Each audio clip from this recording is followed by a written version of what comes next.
So hey everyone, welcome to FS. This is सेलन and अपन आज बात करने वाले हैं कि अगर आप एग्ज़ाम्स की तैयारी कर रहे हैं, लाइक आप नेट गेट टीएफआर की तैयारी कर रहे हो, तो आपकी क्या क्या स्ट्रेटजीज होनी चाहिए। आपके जो एग्ज़ाम्स होते हैं इनके पैटर्न्स अलग होते हैं, क्वेश्चन का टाइप अलग होता है, मार्किंग अलग अलग होती है, तो उनको कैसे प्रिपेयर करें। और तीनों ही आपके क्या होते हैं, 3 घंटे के एग्जाम्स होते हैं और नंबर ऑफ क्वेश्चन जो आपको अटेम्प्ट करने हैं वो भी आपके डिफरेंट होते हैं तीनों ही एग्जाम्स में। ओके, सो देखते हैं कैसे आप अटेम्प्ट करोगे। पहले तो बात करते हैं ओके गेट की बात करते हैं। सबसे पहले समझते हैं कि आपके एग्जाम्स के पैटर्न्स क्या हैं, क्वेश्चंस क्या है, कैसे आ रहे हैं। तो अगर आप उसको समझ जाओगे तो आप थोड़ा सा आइडिया लग जाएगा कि आपको कैसे चीज़ों को प्रिपेयर करना चाहिए। ओके, तो यहाँ पे देखते हैं आपका जनरल एप्टीट्यूड होता है जिसमें 10 क्वेश्चंस आते हैं। ओके, और आपके फिजिक्स के आपके 55 क्वेश्चन, टोटल आपके 65 क्वेश्चन है। ओके, ये भी आपका 3 घंटे का एग्जाम होता है जिसमें आपका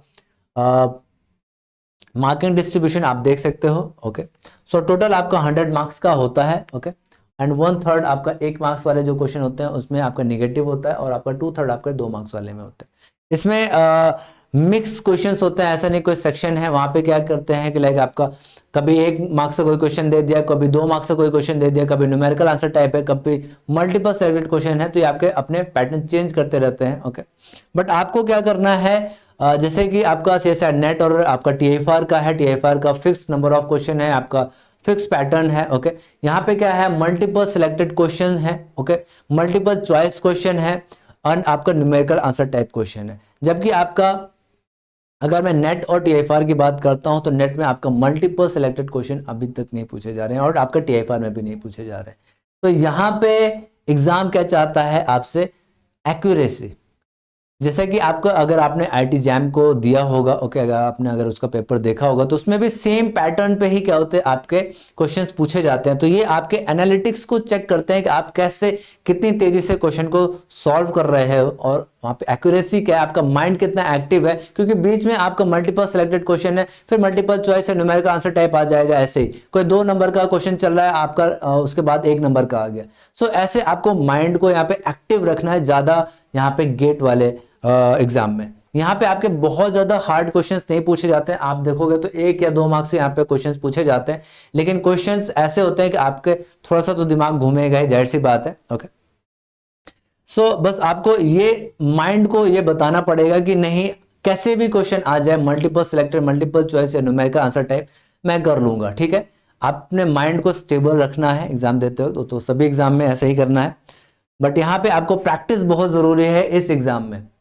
ओके, प्रैक्टिस बहुत जरूरी है। यहाँ पे टेस्ट सीरीज से आपको प्रैक्टिस बहुत जरूरी है इस एग्जाम में। ओके, सभी में जरूरी है, बट यहाँ पे एक्यूरेसी बहुत ज्यादा मैटर करेगा। ओके, यहाँ पे क्वेश्चन का लेवल बहुत ज्यादा हार्ड नहीं होगा। अगर आपने सीएसआर नेट की तैयारी की होगी, उसका सिलेबस होगा आपके पास, तो उससे आप इस एग्जाम को क्लियर कर सकते हो। कुछ ज्यादा इसमें एक्स्ट्रा नहीं पूछा जाता है। बस यहाँ पे थोड़ी सी एग्जाम पैटर्न जो है आपका मल्टीपल सिलेक्टेड, मल्टीपल चॉइस और न्यूमेरिकल आंसर टाइप में आपको एक्यूरेसी मेंटेन करनी है।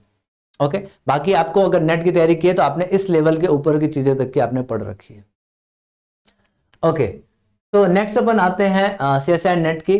यहाँ पे आपके 3 सेक्शंस होते हैं, section A, section B, section C. Okay, section A यहाँ पे भी जनरल एप्टीट्यूड होता है, बाकी section B and section C आपका फिजिक्स ओरिएंटेड ही होगा। ओके, सो यहाँ पे आपको क्या करना है, देखो यहाँ पे गेट में आपको क्वेश्चन छोड़ना नहीं है।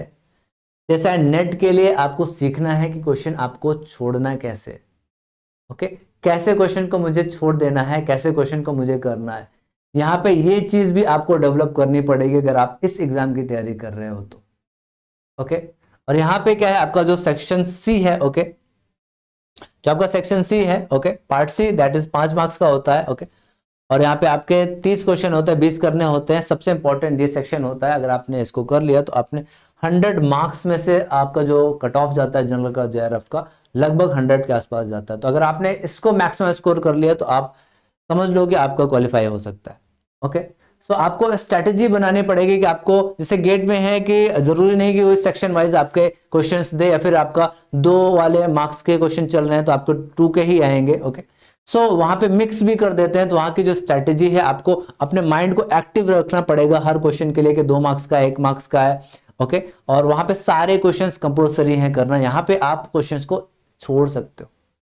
ओके, तो यहाँ पे ये बेनिफिट है, आपको एक्स्ट्रा क्वेश्चंस रहते हैं। ओके, और यहाँ पे क्या आपका सेक्शन सी आपका थोड़ा सा आपका गेट के लेवल से आपका जो इसका लेवल होता है जो क्वेश्चंस का, वो थोड़ा सा बेहतर होता है। ओके, यहाँ पे आपको क्या करना है, जो नंबर ऑफ क्वेश्चंस, एक्यूरेसी तो यहाँ पे भी इंपॉर्टेंट है, बट यहाँ पे आपको सेक्शन वाइज आपको चूज करना है कौन सा सेक्शन आप पहले करो, कौन सा सेक्शन आप बाद में करो, और कितना टाइम किसको देना है। यहाँ पे टाइम मैनेजमेंट ज्यादा इंपॉर्टेंट हो जाता है। ओके, अगर आपका सेक्शन गिवन है तो टाइम मैनेजमेंट ज्यादा इंपॉर्टेंट हो जाता है। तो अगर आप यहाँ पे सेक्शन सी को देखेंगे तो यहाँ पे क्वेश्चन आपके क्या होते हैं कि थोड़े से अच्छे क्वेश्चंस होते हैं। ओके, और इजी क्वेश्चंस भी होते हैं सेक्शन सी में। तो मैं यही रिकमेंड करूंगा कि आप सेक्शन सी को पहले करें। ओके, देन ए और बी आप चूज कर सकते हो अपने अकॉर्डिंग। ओके, सो यहाँ पे हो गया आपका सीएसआई नेट का थोड़ा सा एनालिसिस हो गया। बाकी अपन आते हैं थोड़ा सा टीएफआर के बारे में। यहाँ पे आपके 3 सेक्शंस होते हैं। अगर आपको इंटीग्रेटेड एमएससी पीएचडी के लिए कर रहे हो तो आपको सेक्शन ए, सेक्शन बी करना रहता है, सेक्शन सी छोड़ना रहता है। यहाँ पे पीएचडी के लिए कर रहे हो तो section A and section C करना है, आपको बी छोड़ना है। ओके, और यहाँ पे आपके सेक्शन ए में आपके 20 क्वेश्चन 1 से 10 आपका मल्टीपल चॉइस होता है, आपका 11 से 20 आपका क्या होता है, न्यूमेरिकल आंसर टाइप होता है। और सेक्शन बी में भी 15 क्वेश्चन, सेक्शन सी में भी 15 क्वेश्चन। तो अगर मैं यहाँ पे देखो मार्किंग का भी है, आपका करेक्ट करेंगे मल्टीपल चॉइस में 3 मिलेगा, न्यूमेरिकल में आपको 5 मिलेगा, ठीक है, सिंबॉलिक में भी आपको 5 मिलेगा। तो टोटल अगर मैं यहाँ से जोड़ूंगा तो आपका ये आपका हो जाएगा 30 मार्क्स का हो जाएगा, और ये आपका हो जाएगा कितना 50 मार्क्स का हो जाएगा। ओके, और अगर मैं किसी की बात कर लो, आप यहाँ पे 10 क्वेश्चन है तो आपका ये हो जाएगा 30 मार्क्स का यहाँ पे हो जाएगा, और यहाँ पे कितना है आपका 5 क्वेश्चन है तो आपका यहाँ पे कुछ 25 यहाँ पे हो जाएगा। तो टोटल में अगर ऐड करो तो 83 110 एंड आपका 135 के आसपास का ये पेपर होता है। और यहाँ पे आपका 2 ही सेक्शंस करने, यहाँ पे ज्यादा सेक्शंस नहीं है, सिर्फ 2 सेक्शंस करने हैं।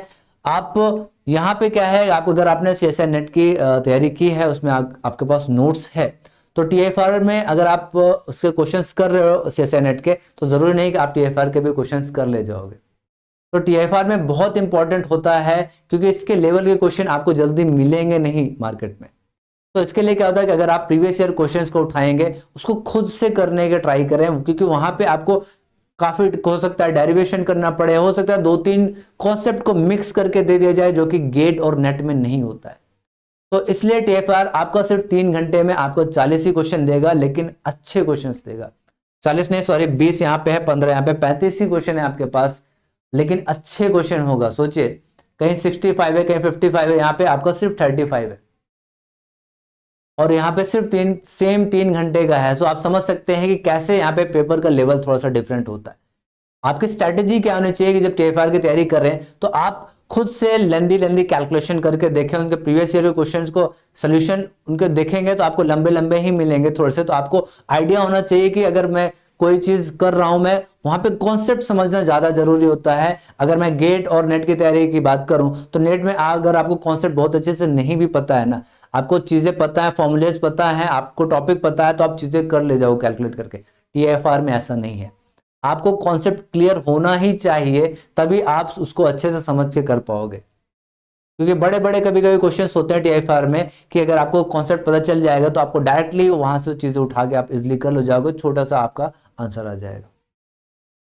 तो टीएफआर में आपको खुद कैलकुलेशन करने की बहुत ज्यादा जरूरत है। यहाँ पे आपको एक्यूरेसी, लाइक आपको पास टाइम सफिशिएंट है, आपको कैलकुलेट करना आना चाहिए, चीजों को लिंक करना आना चाहिए, माइंड को स्टेबल होना चाहिए, ठीक है। टीएसआई नेट आपके बोल सकते हैं कि गेट और आपका जो टीएफआर है उसके बीच का कुछ ऐसा आप बोल सकते हैं, क्योंकि वहां पे 55 क्वेश्चन ही हैं, वहां पे सेक्शन वाइज आप वहां पे टाइम मैनेज कर सकते हैं। यहाँ पे अगर आप टाइम को उतना नहीं भी मैनेज करोगे, आप एक्यूरेसी पे ध्यान दोगे तो भी यहाँ पे आपका निकल जाएगा।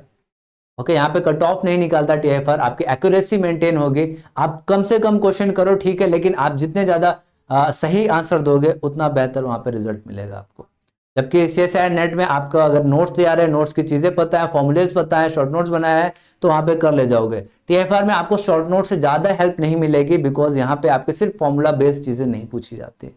ओके, तो आपको यहाँ पे काफी डीप और अच्छी नॉलेज चाहिए टीएफआर के पेपर को क्वालिफाई करने के लिए। तो मैं रिकमेंड करूंगा कि आप प्रीवियस ईयर क्वेश्चंस उठा लीजिए। ओके, आपने कोई कॉन्सेप्ट पढ़ लिया है तो किसी 1 साल का पूरा पेपर क्या कीजिए, करके देखिए खुद से, नहीं आता तो कहीं से सोल्यूशन मिल जाए वो देखिए कैसे किया गया है, फिर उसके प्रीवियस ईयर क्वेश्चन पेपर को उठाइए, खुद से कीजिए। जब तक खुद से नहीं करेंगे तब तक टीएफआर का पेपर आप जल्दी नहीं निकाल पाओगे। ओके, तो हालांकि अगर आपने तैयारी की है सीएसआई नेट की तो आप सिर्फ नोट्स अगर आप अच्छे से कर ले जाओगे और 1-2 साल के कुछ प्रीवियस ईयर कर ले जाओगे तो शायद वो निकाल सकते हो वहां पे। और बाकी वहां पे स्ट्रेटेजी बनाओगे तो आप वहां पे कैलकुलेटिवली आप चीजों को यहाँ से इस सेक्शन से मेरे को इतने मार्क्स लाने हैं, इस सेक्शन से मेरे को इतने मार्क्स लेके आने हैं, तो सी और बी में आप ऐसे आप डिवाइड कर सकते हो। गेट में क्या है, आपका मिक्सिंग रहता है, तो आपको सब कुछ दिमाग आंखें सब खोल के रखना पड़ेगा। कोई भी 2 मार्क्स का वहां पे क्वेश्चन का लेवल बहुत ज्यादा हार्ड नहीं होगा, या फिर बहुत ज्यादा कुछ ऐसी चीज पूछ ली जो पता ही नहीं है, आपके नॉलेज में ही रहेगी वो चीज, बट आपको वहां पे कैलकुलेटिवली चीजों को करना आना पड़ेगा, कि उस शॉर्ट टाइम में, क्योंकि टाइम वहां पे कम रहेगा, क्वेश्चन ज्यादा रहेंगे और वहां पे छोड़ने का ऑप्शन नहीं है। आपके TFR में भी क्वेश्चन छोड़ने का ऑप्शन नहीं है, सभी आपको अटेम्प्ट करना है, जबकि नेट में आपको छोड़ने का वाला ऑप्शन है। तो आपको वहां पे अपने क्वेश्चंस को प्रीवियस ईयर पेपर रखिए, और वहां पे ये भी स्ट्रेटेजी बनाइए कि अगर आपको टाइम कैसे मैनेज करना है, या फिर कौन सेक्शन पहले करना है, और कैसे क्वेश्चन को मुझे स्किप करना है, या फिर मेरा वीक सेक्शन कौन है।